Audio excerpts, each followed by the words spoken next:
ചോറ്റാനിക്കരയിൽ കാമുകൻ്റെ മർദ്ദനമേറ്റ് ഒരു പെൺകുട്ടി മരിച്ചിരുന്നല്ലോ, ഇന്നലെ ആയിരുന്നു സംഭവം. പക്ഷെ അതിൻ്റെ കഥകളിലേക്ക് പോകുമ്പോൾ എന്താണ് ഇങ്ങനെ സംഭവിച്ചതെന്ന് നാം തിരയും. കാരണം ഈ കുട്ടിയുടെ ബാക്ക്ഗ്രൗണ്ടും ആ പയ്യൻ്റെ ബാക്ക്ഗ്രൗണ്ട് എന്തായിരിക്കും സമൂഹത്തിന് ഉണ്ടാകുന്ന മാറ്റം, ആ കുട്ടി അനുഭവിച്ച പീഡനം എത്രത്തോളമാണ്?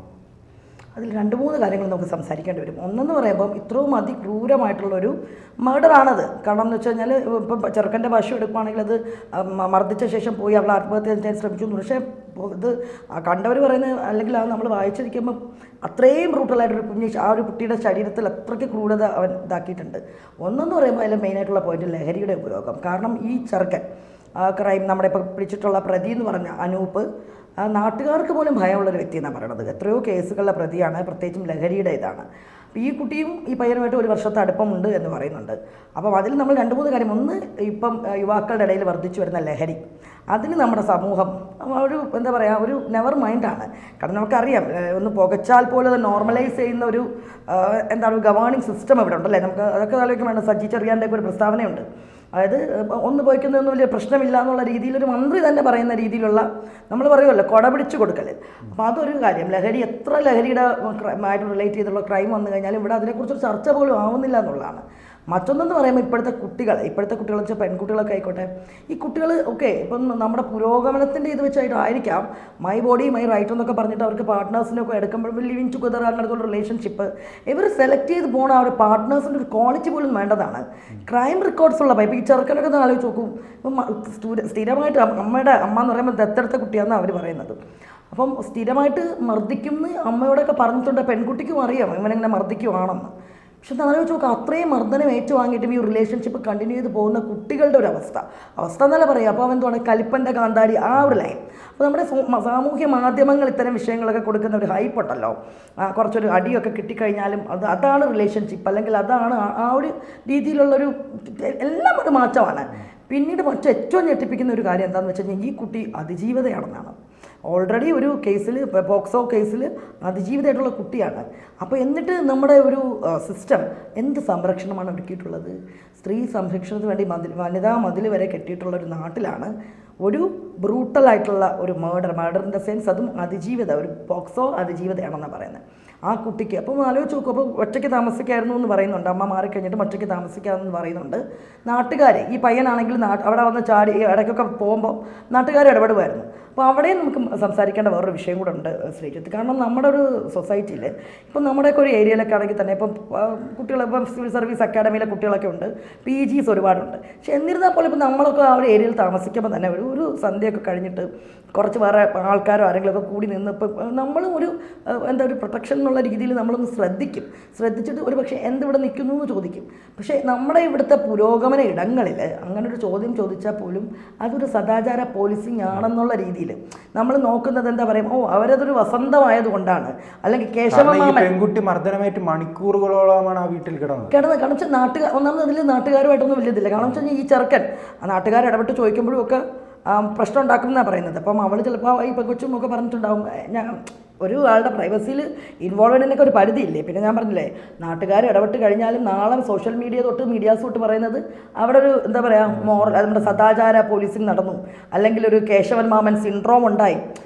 സത്യം പറഞ്ഞാൽ സമൂഹത്തിൽ ചില കാര്യങ്ങളിലൊക്കെ കുറച്ച് നമ്മളിങ്ങനെ കാണുമ്പം ഒരു അസമയത്ത് ഒരു പെണ്ണോ ചെറുക്കനോ കുറച്ചൊരു കൂട്ടായിട്ടൊക്കെ ഇരുന്ന് കഴിഞ്ഞാൽ ബേസിക്കലി കുറച്ചൊരു നമ്മുടെ നിയമങ്ങളും മറ്റുള്ള കാര്യങ്ങളും എല്ലാം ശക്തിപ്പെട്ടിച്ച് എന്തുകൊണ്ടായിരിക്കും ഇപ്പോൾ കുട്ടികൾക്കെതിരെ പോലും ലൈംഗിക പീഡനങ്ങൾ വർദ്ധിച്ചു വരുന്നതിനുള്ള കാരണം എന്തായിരിക്കും? ഒരുപാട് കാര്യങ്ങളുണ്ടല്ലേ. ഇപ്പം കാണുമെന്ന് വെച്ച് കഴിഞ്ഞാൽ ഒന്നാമത് നമ്മുടെ റൂൾസ്, ആ ഒരു നിയമം എന്താണ് നിയമം, ഒരു ശിക്ഷയൊന്നുമില്ല. അത് നമ്മളിപ്പോൾ നോക്കിക്കഴിഞ്ഞാൽ അറിയാമല്ലോ, ചെന്താമരയുടെയൊക്കെ ഒരു വലിയൊരു ബ്രൂട്ടൽ ക്രൈമിൽ ചെന്താമര പറയും 1 കൊന്നാലും 10 കൊന്നാലും ഇവിടെ ഇതേ ഉള്ളൂ. അത്രയ്ക്കൊരു നോർമലൈസ് ചെയ്തു. ആര് എന്ത് ചെയ്ത് കഴിഞ്ഞാലും, എന്ത് ക്രൈം ചെയ്ത് കഴിഞ്ഞാലും ഇവിടം വരെയൊക്കെ ഉള്ളൂ എന്നുള്ളൊരു ധാരണ മനുഷ്യർക്ക് ഉണ്ടായിക്കഴിഞ്ഞു അല്ലേ. അതായത് ഒരു ക്യാപിറ്റൽ പണിഷ്മെൻ്റ് ഇല്ല, അഥവാ അതിങ്ങനെ ശിക്ഷിക്കപ്പെട്ട് കഴിഞ്ഞാൽ മുകളിലുള്ള കോടതികളിൽ പോയിട്ട് താഴേക്ക് പോകുന്നു, ഒന്നും വേണ്ട. കാരണവർ വധക്കേസില്ല ഷെറിൻ എന്ന് പറഞ്ഞ ഒരു ക്രിമിനലിനെ അവർ ക്രൈം റെക്കോർഡ് നോക്കുമ്പോൾ തന്നെ അട്ടക്കുളങ്ങര ജയിലിൽ അവരെക്കുറിച്ച് കുറേ പ്രശ്നങ്ങളുണ്ട്. അവിടെയും ആലോചിച്ചൊക്കെ ഒരു രാഷ്ട്രീയ ആൾക്കാരുടെ ഇടപെടൽ കൊണ്ട് അവർ ഇറങ്ങിപ്പോകാനുള്ള എല്ലാ സാഹചര്യങ്ങളും ഒരുക്കി കൊടുക്കുവാണ്.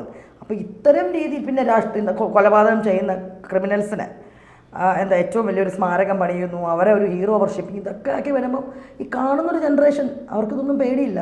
ഇപ്പോൾ ഈ ഒരു ചോറ്റാനിക്കര സംഭവത്തിലും ആ പയ്യൻ ആരെയും പേടിയില്ല, കൂസലില്ല. പക്ഷെ അവസാനം അതിന് വില കൊടുക്കേണ്ടി വന്ന ആ ഒരു കുട്ടി. അപ്പോഴും നമ്മൾ ശ്രദ്ധിക്കേണ്ട ഒരു കാര്യമുണ്ട്. അല്ല, എന്തുകൊണ്ടായിരിക്കും ആ പയ്യന് തന്നെ അങ്ങനെ ഒരു രീതിയിലേക്ക് ഇപ്പോൾ പല കൊലപാതകങ്ങളും നാം കാണുന്നുണ്ട്. ഇപ്പോൾ 1 വർഷമായി പ്രണയത്തിലായിരുന്ന ഒരു പെൺകുട്ടിയെ മർദ്ദിച്ച ശേഷം മരണത്തോട് മല്ലടിക്കുമ്പോൾ ആ കുട്ടിയുമായി ലൈംഗിക ബന്ധത്തിൽ ഏർപ്പെടുന്ന ഒരു രീതിയിലേക്ക് പോകുന്നു. ഞാൻ പറഞ്ഞില്ലേ, ഒരു എമ്പതി ഇല്ല, ഒരു കണ്ണിൽ ചോര എന്ന് പറഞ്ഞൊരു സംഭവം. അതൊന്ന് ലഹരിയുടെ ഉപയോഗം കൊണ്ടാവാം.